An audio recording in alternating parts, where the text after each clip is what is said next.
Right now, the entire market valuation is based on one massive bet, that the trillions spent on AI can be paid back in the future. But if that bet fails, everything falls. Companies stop spending on AI. Hyperscalers' guaranteed earnings vanish overnight, and Nvidia loses its core customers. By then, the entire stock market would have crashed unless one of these three scenarios happens. And the first of these scenarios is the one which is the most obvious.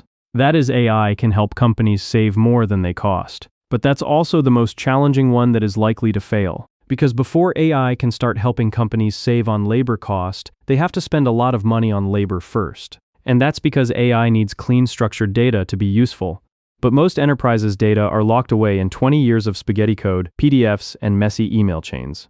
This means companies have to hire data engineers to clean up the data and build proper data pipelines before AI can start working properly. And this is not cheap. Because for every $1 spent on the actual AI model, $8 has to be spent on data engineers. Even with all the spending, it is uncertain if AI can bring any cost savings at all. So for companies with tight cash flow, it is hard to justify spending on AI that does not give a guaranteed return. It is unlike spending on the internet during the dot-com boom, which gets companies immediate customers and cash in return. So when companies are put into situations like this, most of them simply leave out the data engineers and just spend on AI tokens, hoping that employees can vibe code their way out efficiently. But that's not how AI works. Because imagine if you're running an insurance company and your employees are just using AI to write emails faster to clients. They are just saving a few seconds. When instead, clients should be using AI to process insurance claims from start to finish without a human, saving you from hiring employees. But that is not going to happen if there are no data engineers to integrate AI into the workflow, which is why out of the $684 billion invested in AI last year, 80% failed to deliver any business value so far. And the other 20% are successful because they have decoupled their data years ago. Their data lives in a separate database away from the workflow. Every time a better AI model comes along, they can just swap out AI models like light bulbs while the others have to restructure their workflow every time. Which is why for the 80% laggards, it's unlikely that they will ever see their AI bet pays off at all. And this is a question that CEOs are asking themselves these days. If AI is not profitable, why bother spending on it at all? And here's what makes the whole scenario so dangerous. Because investors are giving CEOs a deadline to answer that. And that deadline is on the fourth quarter of 2026. For CEOs to show how their AI investment can reduce headcount or increase revenue by then. Like any major capital expenditure in corporate finance, that is a 24-month period grace given since the AI spending spree started in late 2024. If by then AI does not show results, companies will start slashing AI spending. The $244 billion promised to spend on cloud servers will be reenacted, and billions of projected earnings will be wiped away from the balance sheets of the hyperscalers and Nvidia.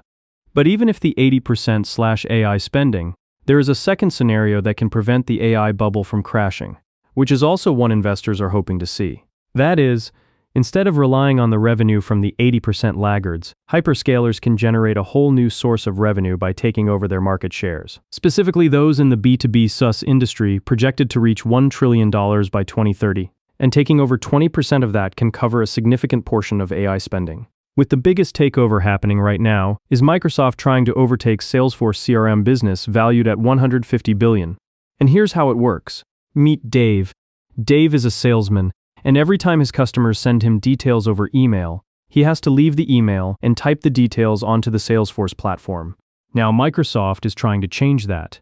By embedding AI agents into Microsoft Outlook, the agent sees all of Dave's emails with clients and updates the information automatically.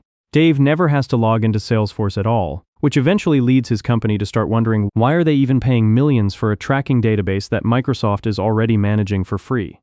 These are the types of services hyperscalers hope to take over using AI, services relating to customer experience, sales operations, and HR. By replacing the middleman with AI, Microsoft is offering a much cheaper alternative to companies. Instead of paying for a user access to a SaaS platform, companies pay for each completed task instead. And there's nothing SaaS companies can do about it. Because even if Salesforce tried to retaliate by implementing AI agents into their platform, they cannot do it cheaper and better. The hyperscalers own the infrastructure, the AI model, chips, and power. They can perform these tasks at a wholesale cost that legacy SaaS players simply cannot match. And so investors knew that and began dumping Salesforce stocks to the ground 2 years ago. If that is the fate of the largest SaaS company, imagine the fate for the smaller companies. This is the scenario that investors are betting will most likely happen. In this scenario, the crash only applies to legacy SaaS and laggards, while the hyperscalers might actually emerge from the bubble much larger than before. So what happens to the market if only 20% benefit from AI while 80% fail? Most likely, nothing. Given that the market cap of the top 20% is equal or more than the rest, we are likely to see a $1 trillion transfer of wealth from SaaS companies to the hyperscalers instead of a bubble bursting. And it doesn't just end there. The real story that investors are really hoping for is that AI continues to go after the $4 trillion global labor market for administrative and cognitive tasks.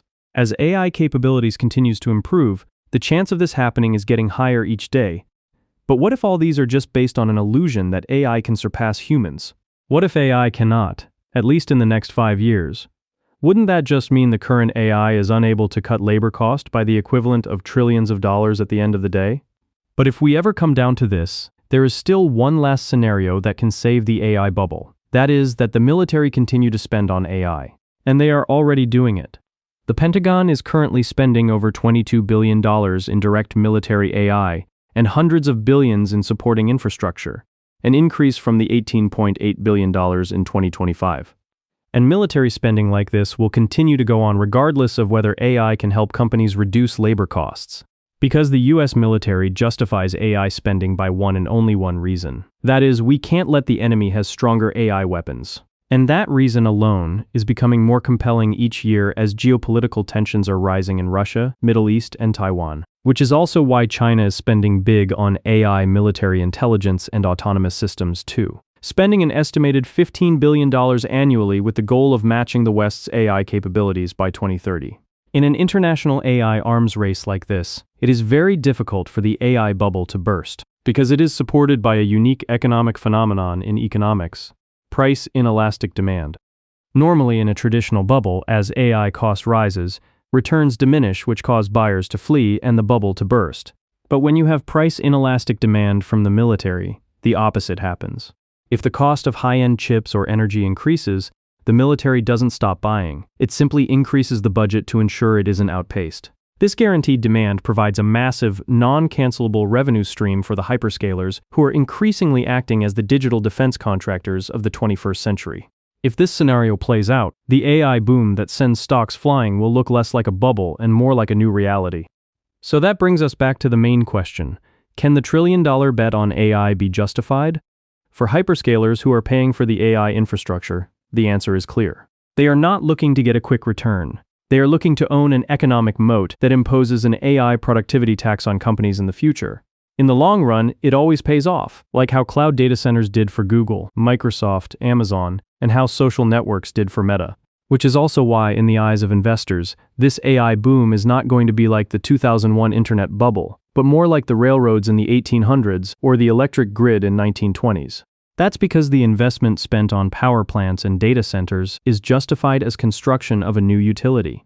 Even if the current AI application fails, the computing capacity itself is a strategic asset that can benefit society in other ways. And when national security comes into the picture, the importance of owning that strategic asset becomes even clearer. So maybe you shouldn't fear so much about AI being a bubble, because the CEOs of big tech don't, and the Pentagon doesn't. The bigger question to ask isn't if we are spending too much on AI, but rather can AI improve our productivity and bring innovation? Because if it does, then it is a generational changing innovation, and an innovation like that is rarer than cash itself. And if that's the case, the smart money will surely be fighting for a piece of that.